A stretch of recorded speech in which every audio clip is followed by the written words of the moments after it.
उत्तर प्रदेश की राजधानी फिलहाल भाजपा के सहयोगियों संजय निषाद और ओम प्रकाश राजभर के इर्द गिर्द घूम रही है। दोनों के हालिया कदम और नाराजगी बताती है कि 2027 विधानसभा चुनाव में बीजेपी की सियासी चुनौतियां बढ़ने वाली हैं। नमस्कार, आदाब, आप देख रहे हैं द हिंदी टॉप और मैं हूं आपके साथ सामिया खान।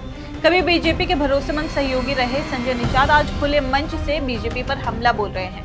उनके बेटे लोकसभा चुनाव हार गए, खुद की पार्टी में उथल पुथल मचा दी और अब साफ बोल रहे हैं कि अगर बीजेपी को हम पर भरोसा नहीं है तो गठबंधन खत्म कर दें। दूसरी तरफ ओम प्रकाश राजभर, जिनको बीजेपी से बार बार बाहर और अंदर किया गया, वो लौटे भी, लेकिन उनकी वापसी से बीजेपी को कोई फायदा नहीं हुआ बल्कि हार हाथ लगी। यानी कहानी साफ है, यूपी में 2027 का विधानसभा चुनाव केवल बीजेपी बनाम विपक्ष नहीं होगा, बल्कि बीजेपी को अपने ही सहयोगियों को साधने के लिए भी मशक्कत करनी पड़ेगी। अब जरा समझिए कि आखिर संजय निषाद बीजेपी से इतना खफा क्यों है। संजय निषाद का कहना है कि 2017 और 2022 के विधानसभा चुनाव में और 2019 और 2024 के लोकसभा चुनाव में बीजेपी को जिताने में निषाद समाज और उनकी पार्टी ने बड़ा योगदान दिया। उन्होंने अपने वोट बैंक को बीजेपी के साथ जोड़ा, लेकिन अब हालात ये हैं कि बीजेपी उनके मुद्दों को गंभीरता से नहीं ले रही। सबसे बड़ा मुद्दा निषाद समाज को अनुसूचित जाति यानी कि एससी में शामिल करने की मांग का है। ये मांग बहुत पुरानी है। 2022 विधानसभा चुनाव से पहले बीजेपी ने इस पर सहमति जताई थी, लेकिन चुनाव के बाद कोई ठोस कदम नहीं उठाया। नतीजा ये है कि संजय निषाद खुलकर बोल रहे हैं कि अगर हमारी बात नहीं मानी गई तो हम बीजेपी से अलग हो सकते हैं। गुस्से की दूसरी वजह है उनके बेटे प्रवीण निषाद की हार का। प्रवीण निषाद 2019 में संत कबीर नगर से सांसद बने थे। 2024 में वही सीट दोबारा लड़े, लेकिन हार गए। संजय निषाद का कहना है कि बीजेपी को इस हार की वजहों की पूरी जांच करनी चाहिए और रिपोर्ट सार्वजनिक करनी चाहिए। यानी साफ है, हार का ठीकरा बीजेपी की चुनावी रणनीति पर फोड़ते हुए संजय कह रहे हैं कि हमने मेहनत की, लेकिन हमें सपोर्ट नहीं मिला। लोकसभा हार के बाद संजय निषाद ने अपनी पार्टी में भी बड़ा बदलाव कर दिया। उन्होंने अपने बेटे विधायक सरवन निषाद को पार्टी से प्रदेश प्रभारी पद से हटा दिया। इसका सीधा मतलब है कि अब वो परिवारवाद का ठप्पा हटाकर पार्टी को संगठन आधारित दिखाना चाहते हैं।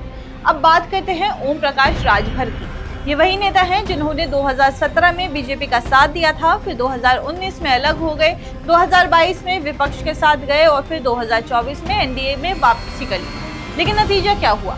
उनके बेटे अरविंद राजभर लोकसभा चुनाव में गाजीपुर से बुरी तरह हार गए। यानी बीजेपी ने राजभर को वापस लाकर जो समीकरण बनाने की कोशिश की थी वो सफल नहीं हुई। इससे बीजेपी को भी समझ आ गया कि सिर्फ सहयोगियों की वापसी ही काफी नहीं है, बल्कि जनता को मैनेज करना और सही उम्मीदवार चुनना भी उतना ही जरूरी है। यूपी की राजनीति में एक और दिलचस्प पहलू है, दिल्ली बनाम योगी। दिल्ली यानी बीजेपी का केंद्र नेतृत्व और योगी आदित्यनाथ यानी कि यूपी की जमीनी राजनीति।